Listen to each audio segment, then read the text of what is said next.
ناکۆکینانەوە لە نێوان خەڵکی هاوچارەنووس سیاسەتی کۆماری ئیسلامی بۆمانەوە. یەکێک لەو ڕێگایانەی کە ڕژیمی ئیسلامی بۆمانەوەی خۆی گرتوویەتە بەر ناکۆکینانەوە لە ئاستی جۆراوجۆر لە نێوان خەڵکدایە. ئەگەرچی ئەم سیاسەتە پێشینەیەکی بەقەت دەسەڵاتی 42 ساڵەی کۆماری ئیسلامی هەیە، بەڵام لە ماوەی چەند ساڵی ڕابردوودا کە بزوتنەوە مەدەنی و ناڕزایەتیەکان لە ئێران پەرەیان سندووە و دەسەڵاتی کۆماری ئیسلامیان بردۆتە ژێر پرسیارەوە، ئەم سیاسەتە بە شێوەی بەرینتر و جۆراوجۆرتر بەڕێوەچووە. ئەم سیاسەتە لە ژووری فکری باڵاترین ئاستەکانی ڕژیم دادەڕێژرێت و بەڕێوەبردننی بە ئۆرگانە پەیوەندیدارەکان دەستپێردرێت. چەند نمونەی خوارەوە لەم بوارەدا ئەم سیاسەتە دژە مرۆییەک کۆماری ئیسلامی ئاشکرا دەکەن کە پێویستە بەردەوام لە قاو بدرێت و ڕسوا بکرێت. یەک، کەڵک وەرگرتن لە کەمبوونی ئاو بۆ ناکۆکینانەوە. ئەم سیاسەتە نوێترین نمونەی ناکۆکینانەوەی ڕژیمە بۆ ئەوەی کە خەڵکی ئوستانە جۆراوجۆرەکان دژ بە یەکتری هام بدات.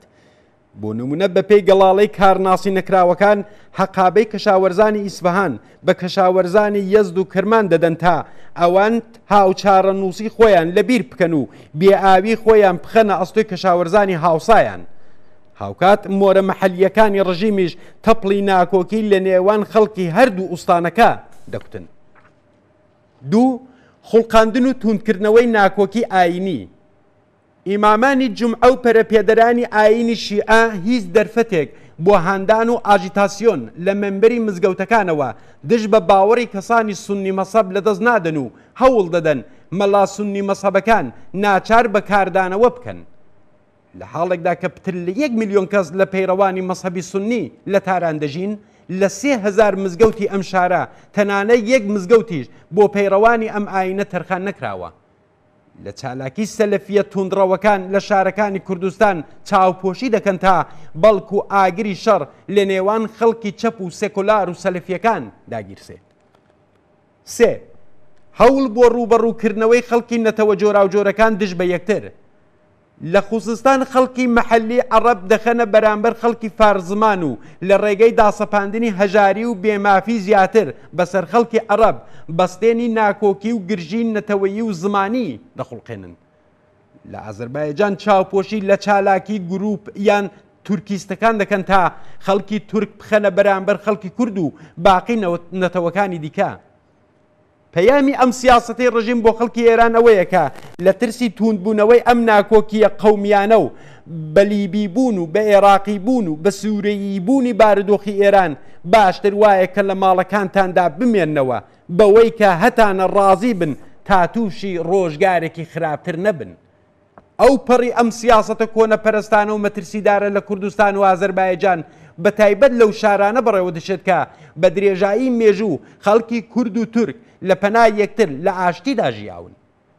گەشانەوەی ئاگری ناکۆکی نێوان خەڵکی تورک و کورد و پاشان پشتیوانی ڕیاکارانە لە خەڵکی تورک بەرامبەر بە کورد سیاسەتێکی یەکجار مەترسیدار و کۆنەپەرستانی ڕژیمە.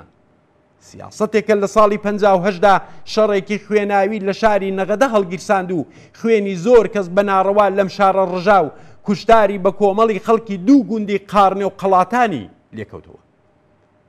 حکوومەتی ئیسلامی مەلا حەسەنی ئیمام جومعەی ئەو کاتی ورمێ ڕێکخەر و بەڕێوەبەری سەرەکی ئەم جەنایەتە بوون. خەڵکی کورد و تورک بۆ سەدان ساڵ لە پەنای یەکتر و لە هاوسایەتی یەکتردا ژیاون و پەیوەندی پتەوی بنەماڵەیی، تجاری، کۆمەڵایەتی و سیاسیان بووە و بەدەیان جار یەکگرتووانە دژ بە کۆنەپەرستی و دیکتاتۆری خەباتیان کردووە. حکوومەتی ئیسلامی کۆنەپەرستانی مەحەلی کە یەکگرتووی و هاوچارە نووسی ئەم خەڵکە بە زەرەری خۆیان دەزانن لە هیچ پێڵانگێری و جەنایەتێک دەریغیان نەکردووە تا لە ڕێگەی پەرەپێدانی ناسیۆنالیسمی کوێر و بەرچاوتەنگ بە بەهێزکردنی دەماشگرژی و هەڵاواردن بە ئاواڵەکردنی دەستی چالاکانی تونداژۆ بەستێنی شەڕ و تێکەڵچوونی نەتەوەیی و ئاینی بخوڵقێنن. ڕووداوی ئەم دواییانەی شاری نەغەدا کە شارێکی کورد و تورک نشینە و پشتیوانی یەکلایەنەی ڕژیم لە توندڕەوەکانی تورک دوایین نمونەی ئەم سیاسەتە کۆنەپەرستانەیەیە. بەخۆشێوە خەڵکی وشیاری شاری نەغەدا چ کورد و چ تورک بە خێرایی لە ماهیەتی کۆنەپەرستانە و مەترسیداری ئەم گرژی و ناکۆکیانە گەیشتن و داوایان لە خەڵک کردکە خۆڕاگر و یەکگرتوو بن. نەغەدە شارێکی دوومیلیەتی بووە و دەژمێنێتەوە و پێویستە هەوڵ بدرێت لە ڕێگەی کۆتایی هێنان بە هەموو جۆرە هەڵاواردن و نابرابەریەک لە نێوان دانیشتوانی ئەم شارە لەوانە ئازەری و کورد هاوچارەنووسی و زەرورەتی یەکگرتووی دژ بە کۆنەپەرستانی مەحەلی دەست و پەیوەندەکانی حکوومەت و دژ ڕژیمی کۆماری ئیسلامی بەرجەستە بکرێتەوە.